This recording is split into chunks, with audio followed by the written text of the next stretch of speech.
सभी को good evening. Good evening सभी को। आ जाइए जल्दी से आ जाइए। हमारी कक्षा जो है शुरू हो गई है। एक मिनट, एक बार मैं फिर से जो डाउट आया था उसको कंफर्म कर लूँ किसका था।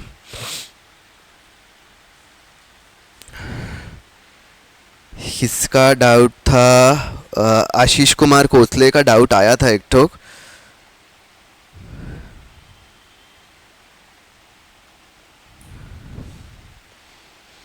ठीक है ना।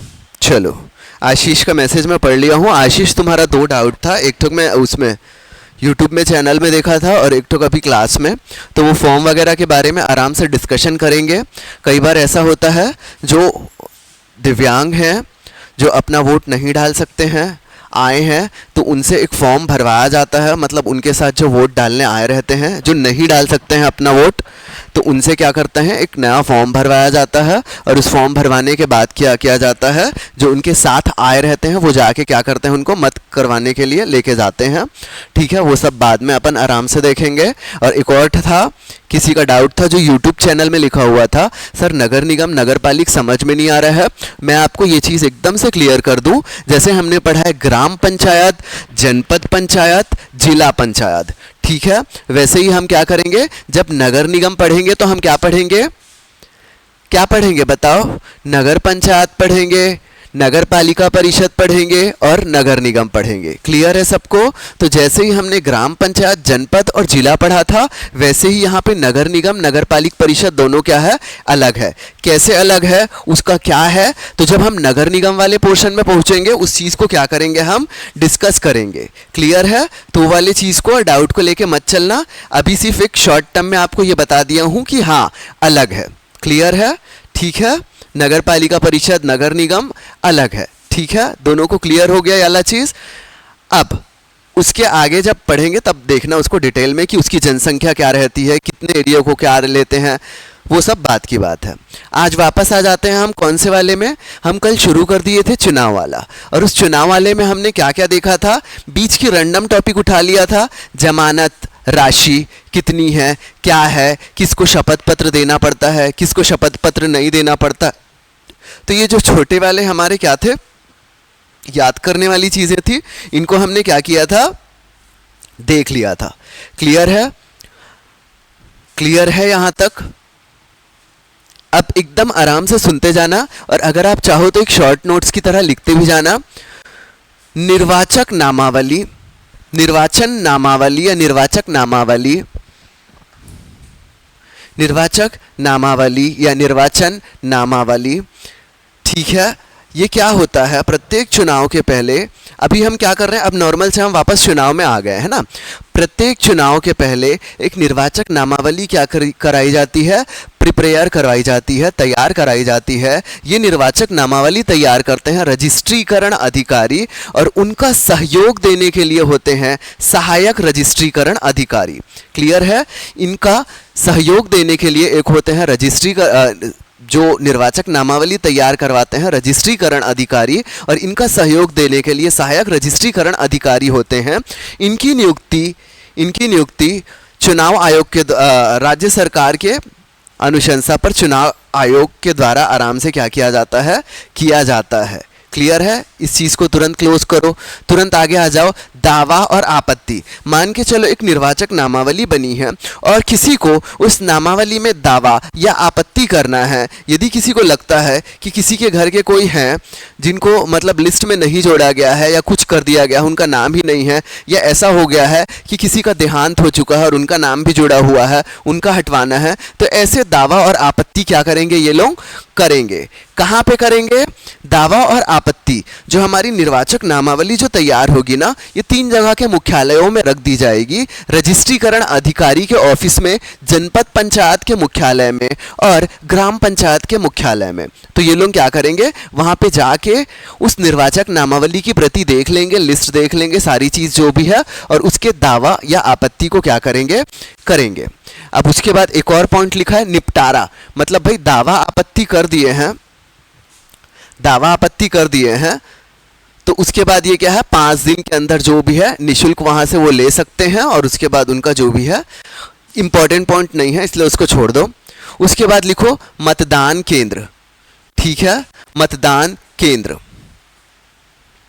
मतदान केंद्र जो भी हैं चुनाव के 20 दिन पहले मतदान केंद्रों की जो लिस्ट है जिला पंचायत के ऑफिस में, रिटर्निंग ऑफिसर के ऑफिस में और पंचायत के मुख्यालय में या कार्यालय में क्या कर दिया जाएगा, चिपका दिया जाएगा। एकदम नॉर्मल, एकदम आराम से कहानी टाइप लिखते हुए चलना, ठीक है।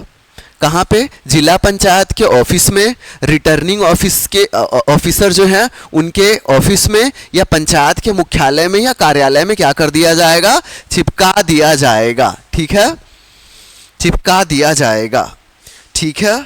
यहाँ तक सही है। कम से कम 20 दिन पहले, है ना, कम से कम 20 दिन पहले ये क्या किया जाएगा, चिपका दिया जाएगा। और कौन कौन से मतलब मतदान केंद्र हैं, क्या क्या है, इसकी एक जो प्रति है उम्मीदवारों को भी आराम से बता दी जाएगी कि भैया इन केंद्रों में क्या है, चुनाव रखा गया है। क्लियर है यहाँ तक। उसके बाद लिखो नाम निर्देशन पत्र, नाम निर्देशन पत्र, ठीक है। चुनाव के 20 दिन पहले, कम से कम 20 दिन पहले नाम निर्देशन की तारीख जो है तय कर दी जाएगी। नामांकन के कार्य दिवस जो रहेगा, अब इसमें क्या रहेगा, जैसे कोई अपना नामांकन भरना चाहता है तो उन्हें पूरे 7 दिवस का क्या है, नामांकन जमा करने का टाइम दिया जाएगा, ठीक है। याद रखना वर्किंग 7 डेज, अगर बीच में कोई सी छुट्टी पड़ जाती है तो उसे 7 दिवस में नहीं गिनेंगे, ठीक है, ठीक है सबको। और इन सभी की कॉपी जो रहेगी नामांकन की, जो नामांकन कितने लोग करवाए हैं, क्या करवाए हैं, ये सबको 7 दिन का टाइम दिया जाएगा। 7 दिवस के भीतर आप क्या करो, 7 दिवस के भीतर आप अपना नामांकन करवा लो, ठीक है। 7 दिवस के भीतर आप नामांकन करवा लो। और ये जो नामांकन होगा, अगर मान के चलो बीच में कोई सा सरकारी अवकाश पड़ जाता है, रविवार पड़ जाता है या फिर मान के चलो कोई सरकारी त्यौहार पड़ जाता है, तो उसे उस 7 दिन में नहीं गिनेंगे, ठीक है, केवल कार्य दिवस, 7 कार्य दिवस। और जैसे ही मान के चलो नामांकन पूरा हो जाता है, उस नामांकन की लिस्ट कि भाई कितने लोगों ने अपना चुनाव लड़ने के लिए नामांकन करवाया है इस क्षेत्र में या उस क्षेत्र में, उसकी पूरी लिस्ट जो है रजिस्ट्री रिटर्निंग ऑफिसर जो है उसके ऑफिस में इस लिस्ट को चिपका दिया जाएगा। क्लियर है। ये एकदम छोटा सा क्या था, हमारा छोटा सा इंट्रोडक्शन टाइप वाला वो चल रहा था। अब यहाँ पे सवाल ये उठता है, सर हम यहाँ पे नाम सुन रहे हैं रजिस्ट्रीकरण अधिकारी, सर यहाँ पे हम नाम सुन रहे हैं पीठासीन अधिकारी, यहाँ पे हम नाम सुन रहे हैं रिटर्निंग ऑफिसर। तो अब क्या है, हम इन छोटे छोटे टर्मिनोलॉजी जो कि बहुत बड़े कार्य के हैं उनके बारे में हम क्या करते हैं, पढ़ लेते हैं। तो जब भी हम चुनाव की बात करेंगे, यहाँ पे एक होंगे जिला निर्वाचन अधिकारी, याद रखना जिला निर्वाचन अधिकारी होंगे। क्या होंगे, जिला निर्वाचन अधिकारी होंगे। इनकी नियुक्ति राज्य निर्वाचन आयोग द्वारा किया जाएगा। जिला निर्वाचन अधिकारी होंगे, याद रखना प्रत्येक जिले में एक जिला निर्वाचन अधिकारी होंगे। प्रत्येक जिले के लिए एक जिला निर्वाचन अधिकारी को नियुक्त किया जाएगा। इनको कौन नियुक्त करेगा, तो राज्य निर्वाचन आयोग द्वारा इन्हें क्या किया जाएगा, नियुक्त किया जाएगा। और उनके अंदर में उप जिला निर्वाचक अधिकारियों की नियुक्ति भी की जाएगी उनके अंदर में, अर्थात जिला निर्वाचक अधिकारी को सहायता प्रदान करने के लिए प्रत्येक जिले में एक या उससे अधिक उप जिला निर्वाचन अधिकारी नियुक्त किया जाएगा। क्लियर है। जिला निर्वाचन अधिकारी की नियुक्ति कौन कर रहा है, यहाँ पे यहाँ राज्य चुनाव आयोग कर रहा है, ठीक है, याद रखना राज्य चुनाव आयोग कर रहा है, राज्य निर्वाचन आयोग कर रहा है। और उप जिला निर्वाचन अधिकारी की नियुक्ति भी राज्य चुनाव आयोग करेगा, ठीक है, राज्य चुनाव आयोग करेगा। हाँ, लेकिन ये राज्य निर्वाचन अधिकारी से हो सकता है सलाह ले सकता है राज्य निर्वाचन आयोग, ठीक है। और इनका काम क्या होगा, इनका काम होगा राज्य निर्वाचन आयोग के पर्यवेक्षण, निर्देशन और नियंत्रण के अधीन कार्य करना। इन तीनों शब्दों को फिर से लिख लो, पर्यवेक्षण, निर्देशन और नियंत्रण के अधीन रह के क्या करना, कार्य करना। आयोग के पर्यवेक्षण, निर्देशन और नियंत्रण के अधीन रहकर कार्य करना। फिर से लिख लो, राज्य निर्वाचन आयोग के पर्यवेक्षण, निर्देशन और नियंत्रण के अधीन रहते हुए क्या करना है, काम करना है। एक छोटा सा इंट्रोडक्शन ये हो गया, किसका, जिला निर्वाचन अधिकारी का। मतलब हम क्या होगा, अब नॉर्मल बुकिश लैंग्वेज नहीं, मतलब चुनाव होने वाला है, राज्य निर्वाचन आयोग एक जिला के लिए एक टॉप लेवल का अधिकारी क्या कर दिया है, सेट कर दिया है, जिसको हमने क्या नाम दे दिया है, जिला निर्वाचन अधिकारी। ये चीज ध्यान में रहेगा। और उनकी सहायता करने के लिए क्या होंगे, उप जिला निर्वाचक अधिकारी। क्लियर है, ठीक है, बुकिश लैंग्वेज से परे समझ में आ गया है क्या है हम। अब यहां पे एक लिखो, returning officer. Returning officer, returning officer, returning officer. अब देखो, हमने तो देखा भाई जिला के लिए क्या हो गया, जिला निर्वाचन अधिकारी की नियुक्ति हो गई थी। क्लियर है ना, जिले के लिए तो जिला निर्वाचन अधिकारी की नियुक्ति हो गई थी। अब यहां पे एक नए ऑफिसर की नियुक्ति करेंगे, उसको हम क्या बोलेंगे, रिटर्निंग ऑफिसर। रिटर्निंग ऑफिसर, ये टर्मिनोलॉजी याद रखना, अधिकारियों का नाम और उनका क्या कार्य है। ये रिटर्निंग ऑफिसर जो है, इनकी नियुक्ति भी कौन करेगा, राज्य निर्वाचन आयोग करेगा। ठीक है, रिटर्निंग ऑफिसर्स की भी नियुक्ति राज्य निर्वाचन आयोग करेगा, या तो राज्य निर्वाचन आयोग क्या करेगा, जिला निर्वाचन अधिकारी को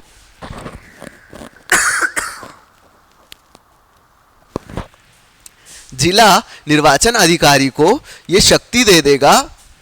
राज्य निर्वाचन आयोग जो है जिला निर्वाचन अधिकारी को यह शक्ति दे देगा कि आप रिटर्निंग ऑफिसर क्या करो, चूज करो या वो करो। ठीक है, लेकिन किससे करना पड़ेगा, राज्य निर्वाचन आयोग ही करेगा, या राज्य निर्वाचन आयोग जिला निर्वाचन आयोग को क्या करेगा, जिला निर्वाचन अधिकारी को क्या करेगा, सेलेक्ट करने की थोड़ी सी पावर देगा कि हाँ आप उनकी सलाह पे वो कर सकते हो। और ये जो रिटर्निंग ऑफिसर होगा, ये क्या कराएगा, जनपद पंचायत और ग्राम पंचायत का क्या होगा, जनपद पंचायत और ग्राम पंचायत में क्या होगा, ये रिटर्निंग ऑफिसर होगा, जो किस श्रेणी का होगा, याद रखना, नायब तहसीलदार श्रेणी का होगा। जो ऑफिसर होगा वो नायब तहसीलदार श्रेणी का होगा। एक और ऊपर वाले में लिख लेना, जिला निर्वाचन अधिकारी जो होते हैं मुख्यतः कौन होते हैं, कलेक्टर लेवल के ऑफिसर होते हैं, ऊंचे लेवल के आईएएस लेवल के ऑफिसर रहते हैं। ठीक है, और रिटर्निंग ऑफिसर कौन है, रिटर्निंग ऑफिसर नायब तहसीलदार श्रेणी के क्या है, ऑफिसर है। नायब तहसीलदार जो है जनपद पंचायत और ग्राम पंचायत के लिए क्या हो सकते हैं, रिटर्निंग ऑफिसर बन सकते हैं। और फिर से इनकी सहायता करने के लिए क्या होते हैं, सहायक रिटर्निंग ऑफिसर। ठीक है, रिटर्निंग ऑफिसर को सहायता करने के लिए सहायक रिटर्निंग ऑफिसर भी होंगे। तुरंत अब लिख लो, पीठासीन अधिकारी। पीठासीन अधिकारी, कौन से अधिकारी, पीठासीन अधिकारी। ठीक है, अब क्या होगा, पीठासीन अधिकारी याद रखना कौन लोग होंगे, ये सरकारी कर्मचारी होंगे। ठीक है, पीठासीन अधिकारी कौन होंगे, सरकारी कर्मचारी। जिला राज्य निर्वाचन अधिकारी कौन थे, कलेक्टर सर के लेवल के थे, कलेक्टर सर थे। रिटर्निंग अधिकारी कौन हो गए थे, जनपद और जिला पंचायत और ग्राम पंचायत के लिए नायब तहसीलदार हो गए थे। पीठासीन अधिकारी कौन रहेंगे, याद रखना, सरकारी कर्मचारी। क्लियर है, सरकारी कर्मचारी क्या होंगे, पीठासीन अधिकारी बनेंगे। ठीक है, तो रिटर्निंग ऑफिसर जो है वो जिला निर्वाचन अधिकारी की पूर्वानुमति से क्या करेंगे, पीठासीन अधिकारी की नियुक्ति करेंगे। एक सामान्य भाषा में बोल सकता हूं, सबसे पहले जिला निर्वाचन अधिकारी, उसके बाद हमने क्या देखा, रिटर्निंग ऑफिसर। अब रिटर्निंग ऑफिसर जो है, रिटर्निंग ऑफिसर जो है वो क्या करेंगे, रिटर्निंग ऑफिसर नियुक्त करेंगे पीठासीन अधिकारी को जिला निर्वाचन अधिकारी के क्या अनुमति से। उनको पहले से अनुमति ले लेंगे कि उनकी नियुक्ति रिटर्निंग ऑफिसर द्वारा की जाएगी। अब इनकी नियुक्ति कहां होगी, तो याद रखना, प्रत्येक मतदान केंद्र में एक पीठासीन अधिकारी होगा। प्रत्येक मतदान केंद्र में एक पीठासीन अधिकारी होगा। ठीक है, प्रत्येक मतदान केंद्र में एक पीठासीन अधिकारी होगा। ठीक है। प्रत्येक मतदान केंद्र में एक पीठासीन अधिकारी होगा। क्लियर हो गया? यहां पे पीठासीन अधिकारी के ही अंडर में क्या होंगे, प्रत्येक वो जो पंचायत वो है ना, प्रत्येक उसमें क्या होंगे, एक पंचायत अधिकारी होंगे, सॉरी निर्वाचन अधिकारी होंगे। पीठासीन के अंदर में कौन हो जाएंगे फिर, निर्वाचन अधिकारी होंगे। ठीक है, पीठासीन के अंदर में फिर कौन आ जाएंगे, निर्वाचन या मतदान अधिकारी होंगे। ठीक है, इस चीज को नॉर्मल आराम से समझ सकते हैं। सबसे ऊपर में मैंने लिखा जिला निर्वाचक निर्वाचन अधिकारी, जिला निर्वाचन अधिकारी, जिला निर्वाचन अधिकारी। उसके नीचे में मैं क्या लिखा हूं, याद आ रहा है क्या, रिटर्निंग ऑफिसर लिखूंगा। ठीक है, उसके नीचे में मैं क्या लिखूंगा, रिटर्निंग ऑफिसर लिखूंगा। रिटर्निंग ऑफिसर, चार ही नाम मैं बताया हूं, याद रखना। सबसे पहले मैंने जिला निर्वाचन अधिकारी बताया था, अभी मैं रिटर्निंग ऑफिसर बता रहा हूं। अभी उसके बाद मैं क्या करूंगा, रिटर्निंग ऑफिसर के बाद मैं क्या बता रहा हूं, पीठासीन अधिकारी, पीठासीन अधिकारी। और उसके नीचे में मैं क्या बता रहा हूं, मतदान अधिकारी। ठीक है, मतदान अधिकारी। ठीक है, समझ में आ रहा है कि नहीं, सबको समझ में आ रहा है? मैंने चार लोगों की ही बात किया है, जिला निर्वाचन अधिकारी, रिटर्निंग अधिकारी और उसके नीचे में मैं क्या बताया हूं, मतदान अधिकारी। ठीक है, प्रत्येक मतदान केंद्र में क्या होगा, प्रत्येक मतदान केंद्र के हर रूम में क्या होगा, एक मतदान अधिकारी होगा। ठीक है, ठीक है, ठीक है, समझ में आ रहा है सबको? मैंने केवल चार लोगों की ही बात किया है। ठीक है,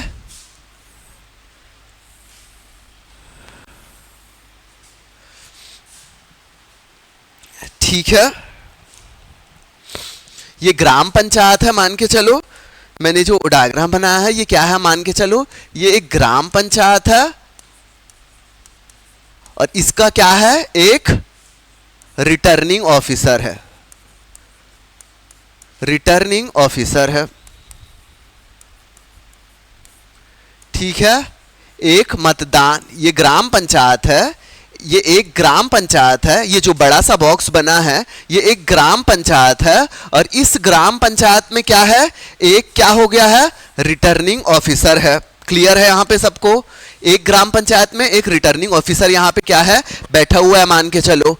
अब इसका एक मतदान केंद्र, दो मतदान केंद्र, तीन मतदान केंद्र, चार मतदान केंद्र, 5, 6, 7, 8, 9, 10 ऐसे मान के चलो उस ग्राम पंचायत में 10 मतदान केंद्र है। तो हर मतदान केंद्र का एक क्या हो जाएगा, पीठासीन अधिकारी। हर मतदान केंद्र का एक क्या हो जाएगा, पीठासीन अधिकारी। एकदम आराम से समझना, हर मतदान केंद्र का एक क्या हो जाएगा, पीठासीन अधिकारी। और मान के चलो एक मतदान केंद्र में, यदि एक मतदान केंद्र में 8 कमरे हैं, मतलब मान के चलो एक मतदान केंद्र है जहां पे 8 कमरे हैं और 8 कमरों में क्या हो रहा है, चुनाव हो रहा है। मान के चलो कोई स्कूल है, उस स्कूल के 8 कमरों को खोल दिया गया है चुनाव कराने के लिए। क्लियर है? तो इस पूरे ग्राम पंचायत में तो हमने क्या देखा, एक मतदान वो देख लिया, रिटर्निंग ऑफिसर। अब इसके अंदर में मान के चलो 10 चुनाव के क्या बनाए गए हैं, केंद्र बनाया गया है। मतलब 10 जगह चुनाव होगा, 10 स्कूलों को या 10 चीजों को क्या किया गया है, सेलेक्ट किया गया है। ठीक है, तो एक जो है ना चुनाव का केंद्र जो है वहां पे एक क्या होगा, पीठासीन अधिकारी होगा। ठीक है, हर मतदान केंद्र, तो एक मतदान केंद्र में मान के चलो एक ग्राम पंचायत के अंदर 10 मतदान केंद्र बनाए थे, तो 10 मतदान केंद्र में क्या होंगे, अलग अलग पीठासीन अधिकारी होंगे। तो 10 पीठासीन अधिकारी होगा। और यदि अब मैं उसके 10 मतदान केंद्र में से एक मतदान केंद्र की बात कर रहा हूं, ठीक है, एक मतदान केंद्र की, तो एक मतदान केंद्र में एक पीठासीन अधिकारी तो हमको मिल गया। यदि उस मतदान केंद्र में 8 कमरे हैं और 8 कमरों में क्या हो रहा है, चुनाव हो रहा है, तो हर कमरे में एक क्या होगा, मतदान अधिकारी होगा।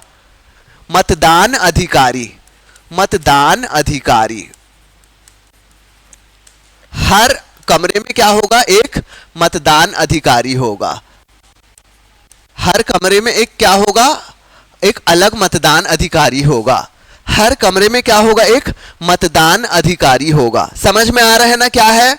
कौन कौन से लोग हैं? एक तो जिला निर्वाचन अधिकारी हमने देख लिया था, उसके नीचे हमने रिटर्निंग ऑफिसर, उसके बाद हमने पीठासीन अधिकारी और लास्ट में हमने मतदान अधिकारी को देख लिए। मतदान अधिकारी जो है सरकारी होंगे, ये सब नहीं है। मतलब ये क्या है? ये नॉर्मल जो उस मतदान केंद्र में ऐसे क्या है, उनको ऐसा वो वॉलेंटियर ऐसा रखा जाएगा। ठीक है, यदि कुछ ऐसा होता है कि पीठासीन अधिकारी किसी कारणवश नहीं आ पाए, कुछ हो गया अर्जेंट ये वो करके, तो उस मतदान अधिकारी को ही पीठासीन बना दिया जाएगा। लेकिन इसकी सूचना जो है राज्य चुनाव आयोग को तुरंत त्वरित देना पड़ेगा। क्लियर है?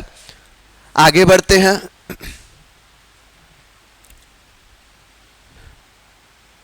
ठीक है, यहां तक सबको समझ में आ गया? यहां तक सबको समझ में आ गया? यहां पे बहुत से छोटे छोटे टर्मिनोलॉजी है, याद रखना।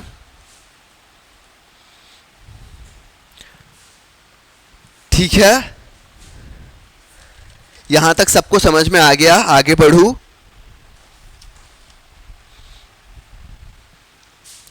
ठीक है, अभ्यर्थियों के द्वारा क्या किया जाएगा? शपथ भी दिया जाएगा।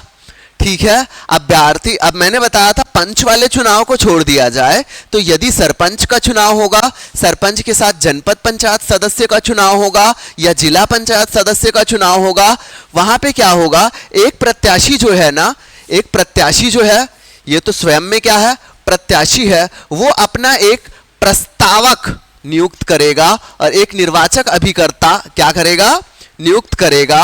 ठीक है, प्रत्याशी जो है अपना एक प्रस्तावक नियुक्त करेगा और निर्वाचक अभिकर्ता नियुक्त करेगा। ठीक है, संख्या मैं बता दूंगा। तो जब प्रत्याशी शपथ पत्र भरता है अपना, जब प्रत्याशी शपथ पत्र अपना भरता है, तो उस प्रत्याशी के शपथ पत्र में क्या रहता है? जो प्रस्तावक या निर्वाचक अभिकर्ता जो रहता है, उसका भी क्या रहता है? सिग्नेचर रहता है। ठीक है, उसके भी क्या रहते हैं? उसमें सिग्नेचर रहते हैं। और वो शपथ पत्र में क्या है, इसको हमने पहले बता चुके हैं। मतलब हमारी ये संपत्ति है, हम इस चीज के लिए अर्ह हैं, हमारा कुछ भी वो नहीं है। ठीक है, समझ में आ रहा है?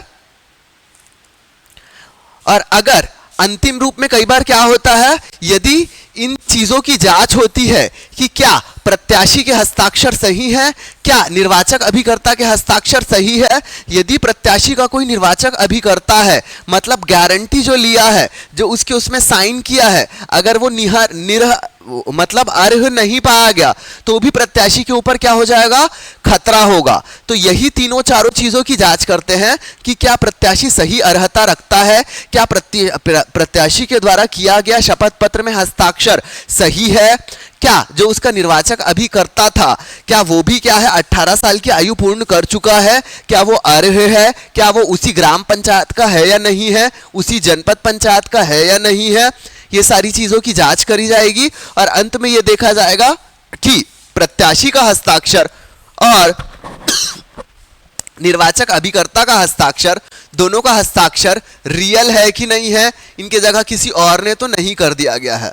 अगर ये सब सही रहता है तो नामांकन और वो जो शपथ पत्र है वो आगे बढ़े रहता है।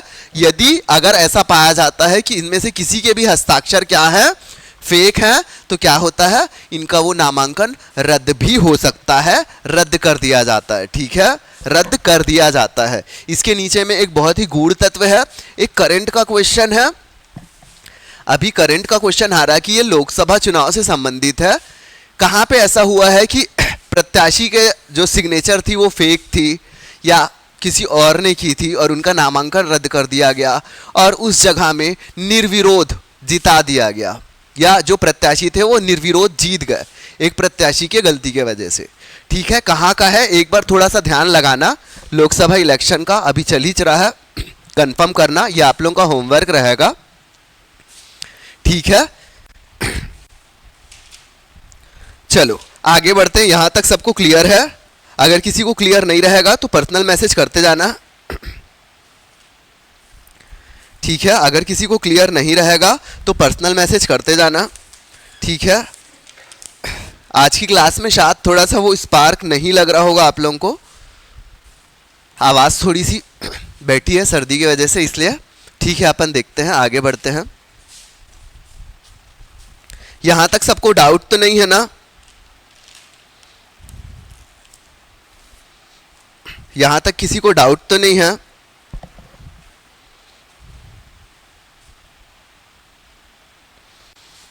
चलो, अब यहां पे कुछ इंटरेस्टिंग फैक्ट वाली चीजें आएंगी और टर्मिनोलॉजीज आएंगी, है ना। सबसे पहले आप पहला टर्म लिखो।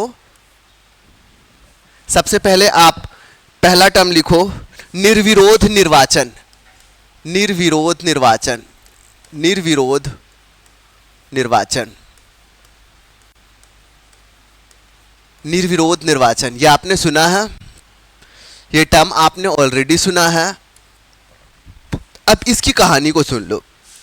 क्या होता है, जब नामांकन भरते हैं, चुनाव होने वाला रहता है, तो चुनाव के पहले आखिरी में कुछ टाइम दिया जाता है। ऐसा नहीं कि तुरंत, उसका एक तिथि रहता है, उसके पहले टाइम दिया जाता है कि यदि कोई प्रत्याशी अपना नाम वापस लेना चाहता है तो नाम वापस ले ले। उसके बाद क्या हो जाएगा, फुल एंड फाइनल हो जाएगा। उसके बाद आवंटन होगा, प्रतीक चिन्ह ये वो, और उसके बाद क्या होगा, उनको चुनाव लड़ना होगा। तो यदि कोई ऐसा करते, कई बार हम देखते हैं ना 12-15 लोग खड़े हो गए चुनाव में, बट क्या होता है जब चुनाव होने वाला रहता है 3 लोग अपना नाम वापस ले लेते हैं। तो यदि ऐसी कोई कंडीशन आती है कि नाम वापसी के लिए बोलते हैं और नाम वापस लेना शुरू कर दिया जाता है, और अंत में मान के चलो सभी लोगों ने नाम वापस ले लिया, केवल एक ही प्रत्याशी बच गया, तो उस प्रत्याशी को क्या बोलते हैं, निर्विरोध विजेता। मतलब फिर वहां पे चुनाव नहीं होता है, केवल एक ही प्रत्याशी बचता है, तो उसे क्या करते हैं, बिना किसी विरोध के विजयी घोषित कर देते हैं। ठीक है, ठीक है। यदि नाम विरोध की तारीख के बाद नाम वापस लोग ले लेते हैं और उसके बाद केवल एक प्रत्याशी बचता है, तो रिटर्निंग ऑफिसर जो है उसको निर्विरोध विजेता घोषित कर देता है। ये समझ में आ गया निर्विरोध वाला?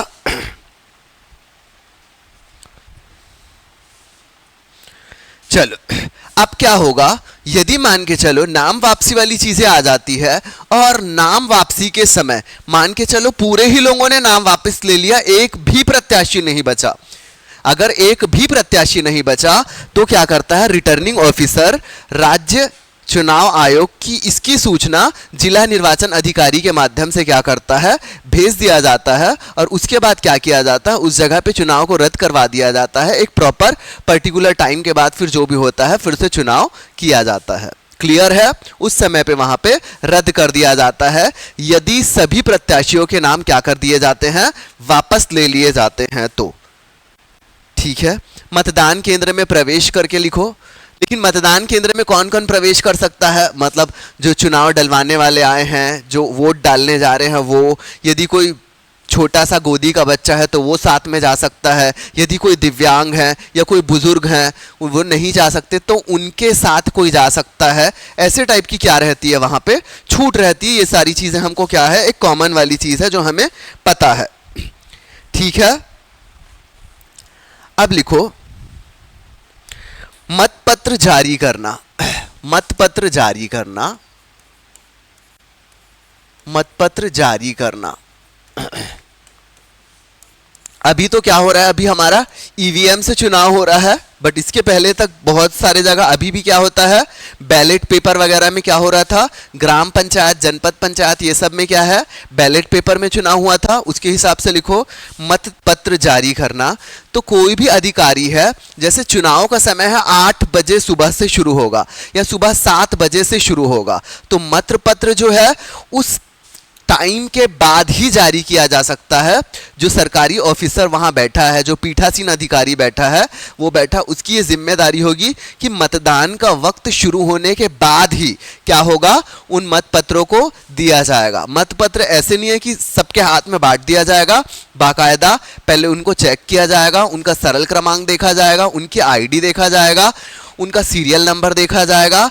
मत पत्र को देंगे, उनके हाथ में स्याही लगाएंगे और उनको क्या करना होगा, मतदान करना होगा। किसी भी स्थिति में मतपत्र जो है जिसमें मतदाता का क्या है, सरल क्रमांक दर्ज होता है, ठीक है। मतपत्र मतलब उसमें जो मतपत्र के सामने उसका सरल क्रमांक लिख देंगे, ये वो। तो जो हम मतपत्र दिए हैं, ठीक है, उसमें जो भी अधिकारी वहां पे बैठा हुआ है, उनमें से कोई भी अधिकारी, मतदान केंद्र में उपस्थित कोई भी व्यक्ति मतदाता को दिए गए मतपत्र का अनुक्रमांक दर्ज नहीं करेगा। मतपत्र में जो नंबर दर्ज किया गया है उसको वहां रूम में उपस्थित कोई भी व्यक्ति दर्ज नहीं करेगा। क्लियर है? ठीक है, चलो। अंधे जो हमारे मतलब ऐसे लोग रहते हैं जो दिव्यांग हैं, जो मतदान केंद्र में अपने मत का प्रयोग नहीं कर सकते हैं, जो ब्लाइंड है बच्चे, या जो 18 वर्ष के ऊपर हैं, ब्लाइंड हैं, या जो चल नहीं सक रहे हैं, तो उनको वो अधिकार होगा कि 18 वर्ष से किसी ऊपर के व्यक्ति के साथ क्या कर सकता है, मतदान केंद्र में मतदान पूरा अंदर तक देने जा सकता है। फॉर्म 17 वाला आगे बताऊंगा। क्लियर है? ठीक है यहां तक? अब चलो, अब यहां पे देखना, मतपत्र का लौटाया जाना। देखो, इसके लिए 3 केस होंगे। पहले केस में क्या होगा कि मतदान अधिकारी ने, जो मतदान अधिकारी है, वहां पे क्या करेगा, मतपत्र दे दिया उसको।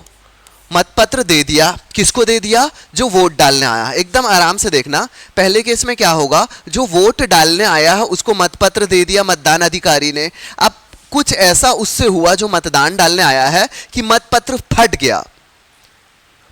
फट गया या कुछ उसको हो गया। अब वो क्या करेगा, अब अगर उसमें वोट डालेगा तो वो समझ में नहीं आएगा, ये वो। उस स्थिति में वह व्यक्ति जो है वो जाएगा कहाँ, मतदान अधिकारी के पास, बताएगा कि मेरा ये मतपत्र फट गया है, मैं कैसे करूं, क्या करूं करके, मैं मतदान कैसे करूं। ठीक है?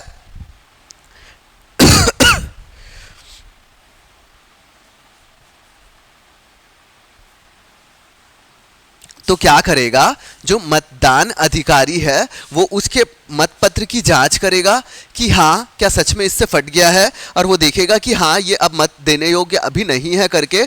तो उस वाले जो फट गया है, किससे, उस मतदान करने वाले से, उस वाले मतपत्र को क्या करेगा, एक अलग से डब्बे में पैक करके रख देगा, लौटाया हुआ करके या रद्द किया हुआ करके, और एक दूसरा मतपत्र उसको क्या करेगा, जारी करेगा। तो वो जो मतपत्र लौटाया हुआ है उसको क्या करेगा, एक अलग से डब्बे में क्या करेगा, रख देगा।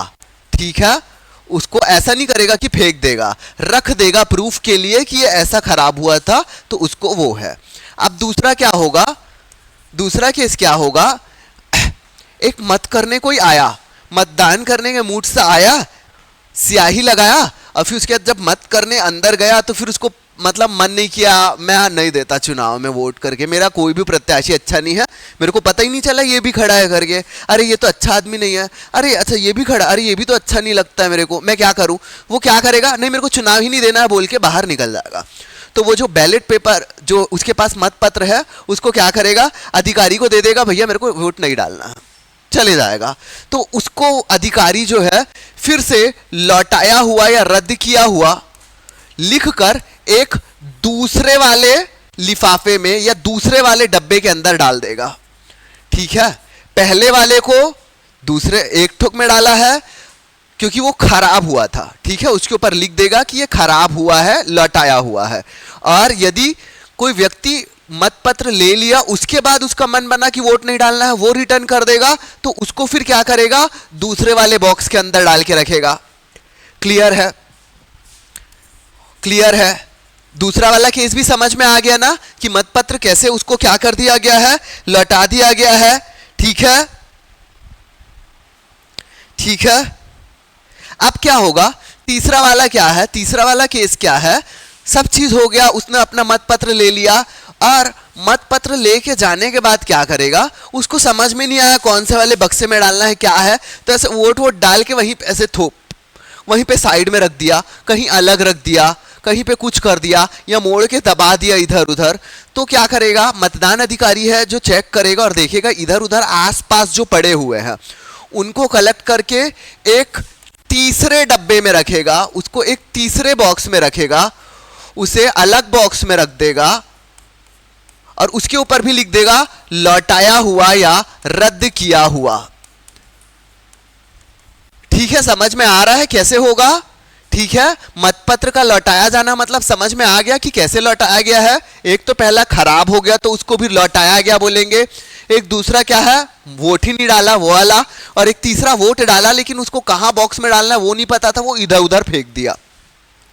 तो इसको भी हम क्या बोलेंगे, लौटाया हुआ या रद्द किया हुआ बोलेंगे। क्लियर है?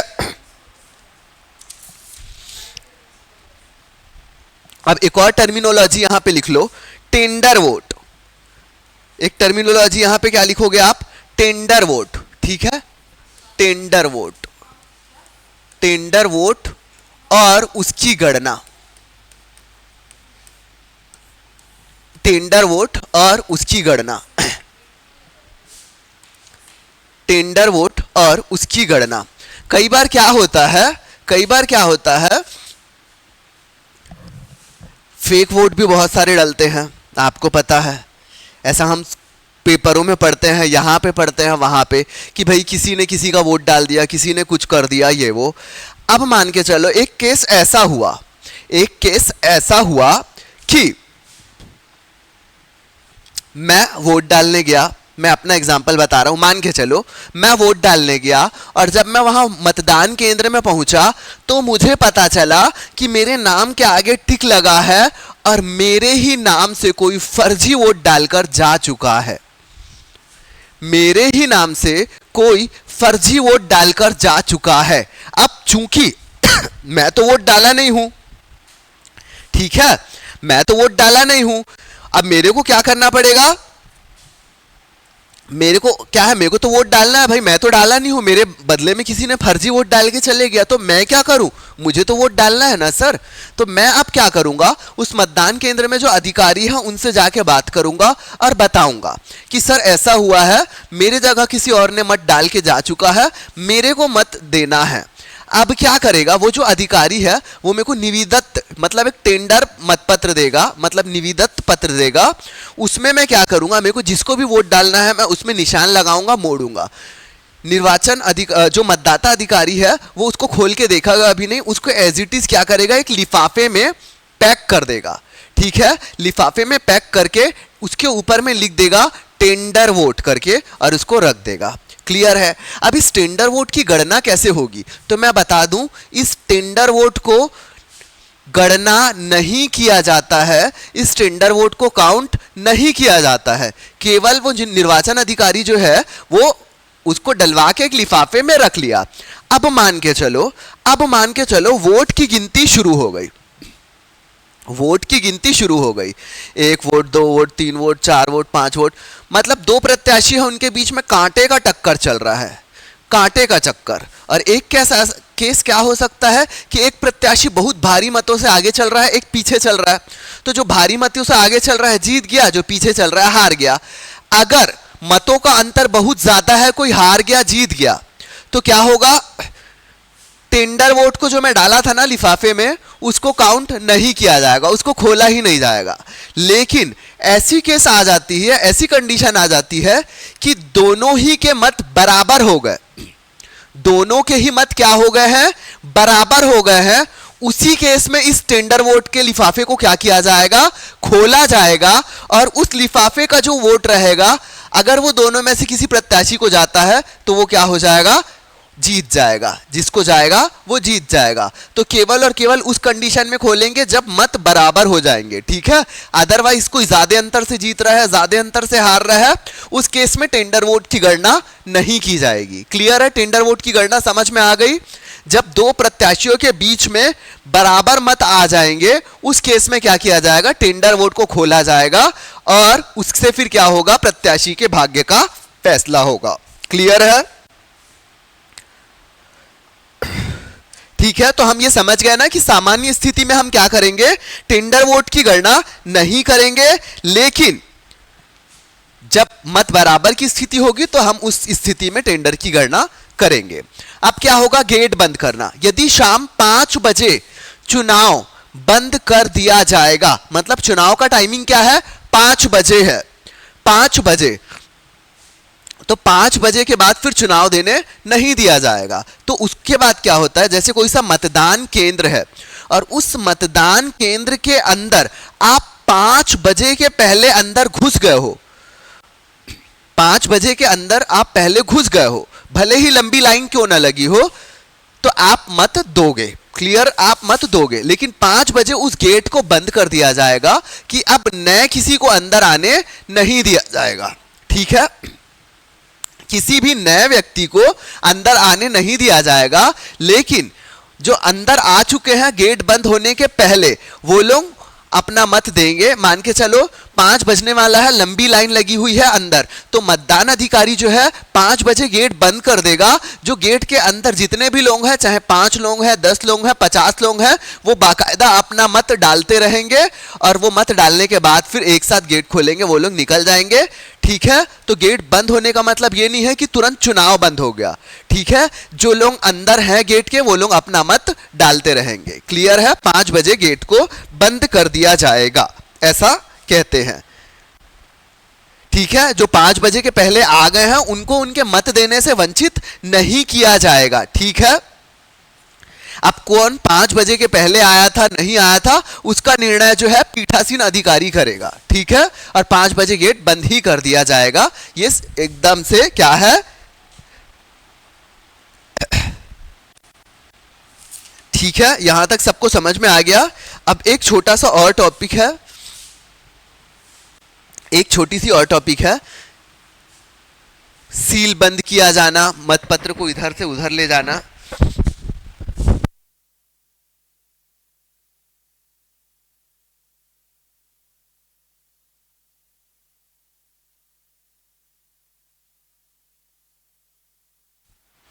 ठीक है, चलो किसी को भी डाउट होगा, जो भी होगा एक बार आप लोग मैसेज कर देना, ठीक है।